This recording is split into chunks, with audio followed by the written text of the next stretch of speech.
Now they're calling it a unique coalition against the government. 3 of our biggest councils have teamed up to fight plans to change the way council tax benefit is paid. Nottingham, Derby and Leicester City Councils are staging a joint campaign against the move. They say it'll leave tens of thousands of people in the region up to £200 a year worse off. Our political editor John Hess reports. Meet Wendy Morrison. She's a single mum living in the Aspley area of Nottingham. She struggles to make ends meet and it's about to get tougher. My council tax is £45 a month and I think they're looking for another 20% to go on top of that, which is virtually impossible to find. How do you feel about that? Disgusted. Her 12-year-old daughter Cody has just got home from school. Like any mum, Wendy wants her daughter to have the very best chances in life. Wendy works part-time in a pub, but the pay isn't quite enough to get by.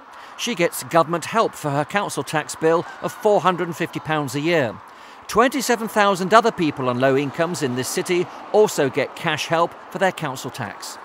The government has shifted responsibility for paying out council tax benefit to your local town hall, minus a 10% cut, say councils. They argue the figures no longer add up and that thousands of some of the lowest paid people in the country will be out of pocket. I think it's just a matter of cutting back in gas and electric, cutting back in food, and obviously no treats for my daughter. There's nothing else I can do. Can you do that? I'm going to have to. It could be tough. No choice. Now the 3 city councils of the East Midlands, Derby, Nottingham and Leicester have joined forces to warn the government that their council tax benefit system could become unworkable. In Derby, just over 15,000 people get help with their council tax bills.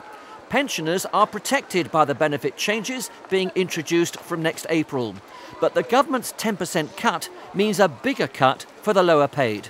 A 2-parent family here, for example, will have to find an additional £10 a week. I genuinely think it's going to have a very devastating impact on the poorest people in our city. We've already seen a sharp increase in poverty levels, in receipt of food parcels, particularly across the East Midlands, and I think this is only going to exacerbate the situation. The government wants the changes to give councils extra incentive to get people on benefit back into full-time work. But for Wendy Morrison, finding the right sort of job to pay the bills isn't that easy in recession Britain. No, it's not fair. Not fair at all. I think they ought to reconsider it. They're supposed to be helping the ordinary working person, and to me they're not. Should the government rethink its council tax changes, that'll be money in the pocket of Wendy Morrison and thousands of other low-paid workers. Well, Judith Spence runs the Carpenter's Arms food parcel project, which is based in Loughborough and sees some of the problems that John was just talking about, some of those problems really close up. Do you think that this change in benefits will have a big impact? I mean, we're only talking about a few pounds a week. Does that make that much difference? It really does. A few pounds a week when you're getting £140 a fortnight is a massive difference. We see people coming from all walks of life with all different problems, and any small amount, which to anybody who's getting a salary may be just a minuscule amount, to somebody who's getting so little is a vast difference. Well, I've actually been to your place in Loughborough and I actually helped out there on a couple of occasions. What amazed me, Judith, and we can see it here, was, as you say, that wide range of people, because I think there's some people you'd expect to need help. They're down on their luck or they've got problems with drugs or alcohol, but there were more people there than I knew were going to be there, if you know what I mean.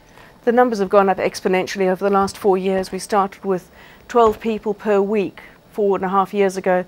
We're now feeding about 130 single people and 70 families each week. So that, you know, I haven't even tried to do the maths because it just frightens me. But the kinds of people have changed as well. It started out with people just on benefits who weren't getting by or were misappropriating their benefits, and it's changed now to people who, I say, have fallen between the cracks with their benefits. And that can happen very easily and very quickly. So what would you say then, Judith, to our politicians, to Mark Spencer and to Chris Williamson here? I think that there's a great fear out there with people. It's the fear of the unknown. It's the fear that when universal credit comes in and when the council tax relief capping comes in, how are they going to cope? We have one man who spoke to me last week and he said, every time you give me a few extra tins, I put some away in the back of my cupboard because I don't know what next year is going to bring.